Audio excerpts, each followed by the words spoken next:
This past Thursday, I was driving back from New Hampshire. I turned on the radio and listened to an NPR broadcast of the PBS NewsHour. Paul Solomon, who is their economic correspondent, was interviewing a professor from University of California, Berkeley, a psychology professor, by the name of Beaker Kapner. Kapner had written a book entitled The Power Paradox. Did any of you happen to hear that interview? It's great. Check it out on the web.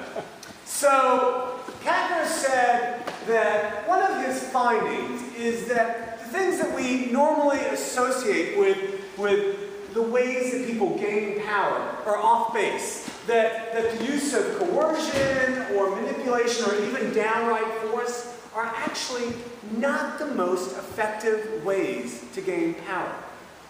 Instead, what psychologists have discovered is the real key to gaining power is what they call social intelligence. That's their phrase, social intelligence.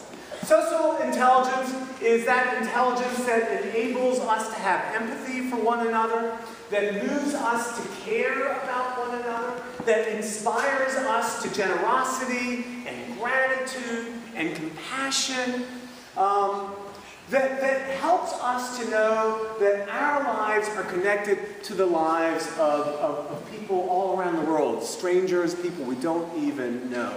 That is social intelligence. And that, Kapner found, is the real way to gaining power. But here's the thing. They also discovered that once people have gained that power, their behavior changes. And, in fact, what happens is that, and I quote Kapner, they become jerks. That's science talking there for you, right? So what he said is all those behaviors, those social intelligence behaviors that they had gained, they're lost. Paradox is that what we are looking for in our leaders, once we find it, once they become leaders, once they become people of power, all those things go out the window. He talked about a variety of research projects. I got to just share with you a few of them because they are fascinating and kind of funny and kind of a little sad at the same time. One project was they had people grouped in threes, right? And one of those three was just arbitrarily chosen as the leader of the group. And then they were set to working on a task, some kind of simple task. And somewhere during the course of the working on that task, one of the researchers would come in and bring to them a plate of cookies. 4 cookies on that plate. And what they found is that the one who had just arbitrarily been appointed leader of that group was statistically more likely to take the 4th cookie than anyone else in that room. Kind of funny, kind of scary when it's not just cookies. He also found that you can create that same sense of entitlement with the board game Monopoly. That he would place people around the board, and again, someone would randomly be selected to receive extra benefits, maybe a little extra money as they passed go. Arbitrary and totally unfair. And yet, at the end of the game, when that person had won, that person said that he or she had won because they deserved to win. Entitlement on display.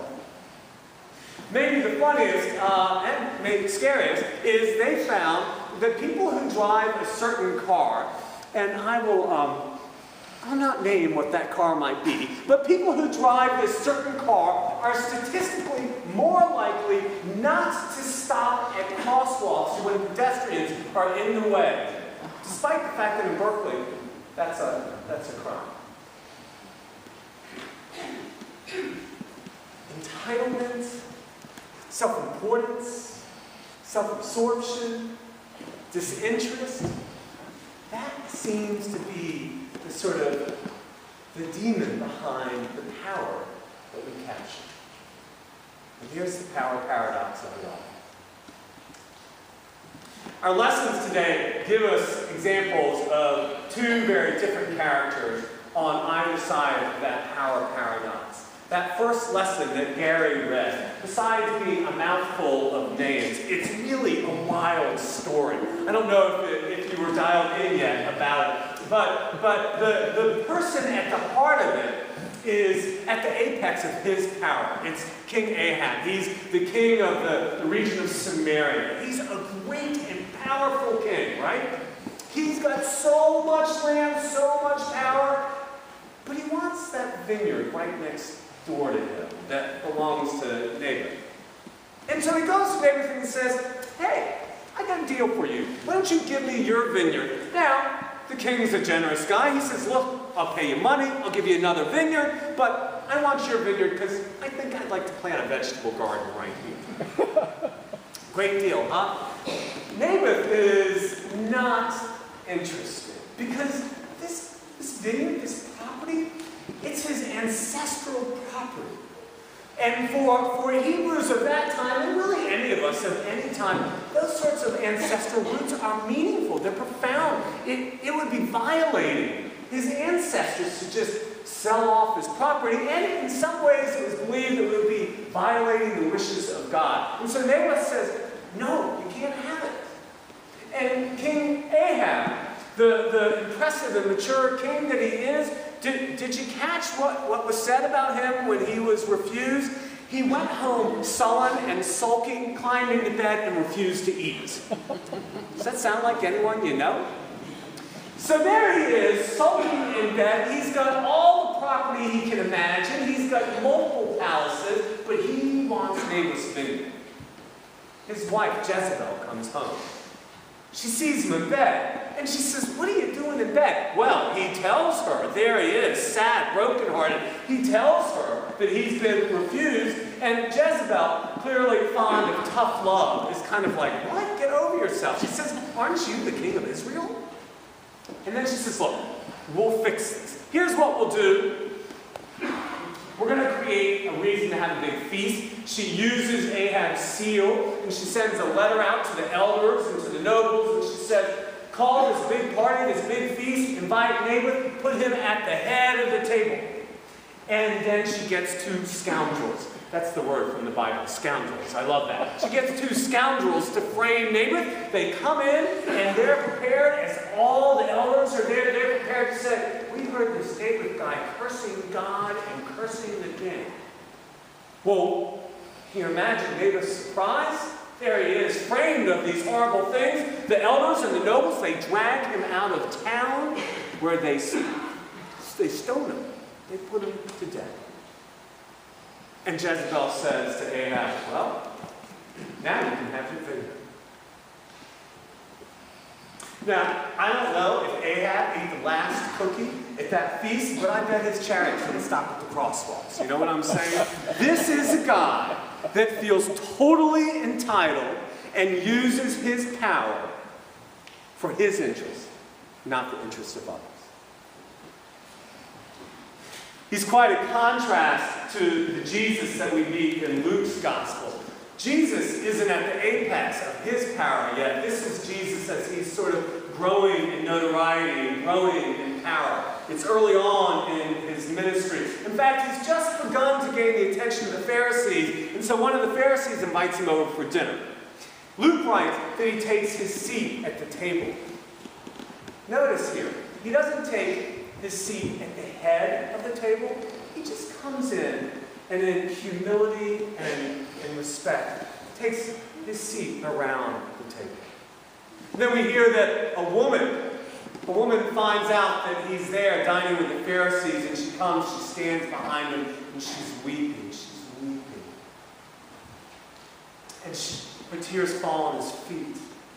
She washes his feet with her tears, and she dries his feet with her hair, and then she takes ointment, alabaster, and she cleanses his feet with the ointment. And the Pharisee Simon is outraged. If it had been up to him, he would have had her thrown out without barely a glance and certainly without a word.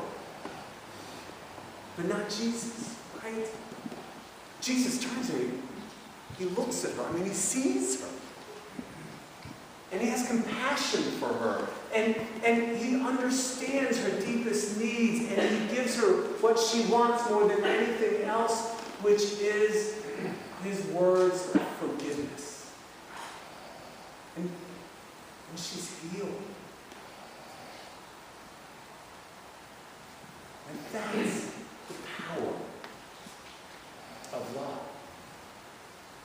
What a contrast between the two.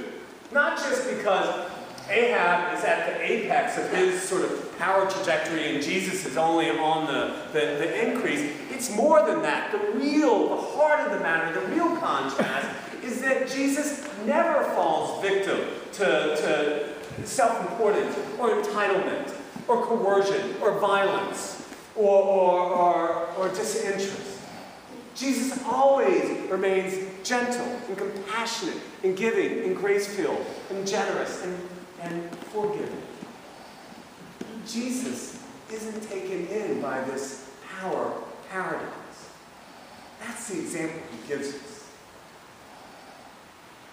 People ask me from time to time, so what difference does believing in Jesus make in your life?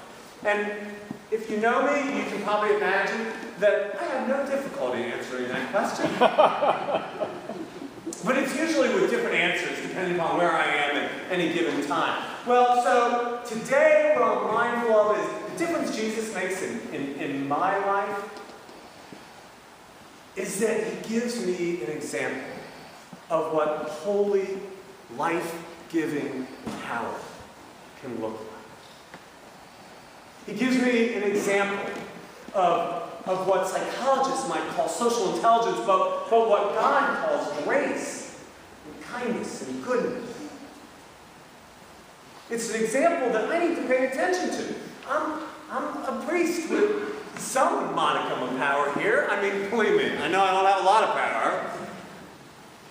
But we need to pay attention to it, because as people of privilege, we oftentimes have some power. And God knows, and I use that literally, our country needs to pay attention to it.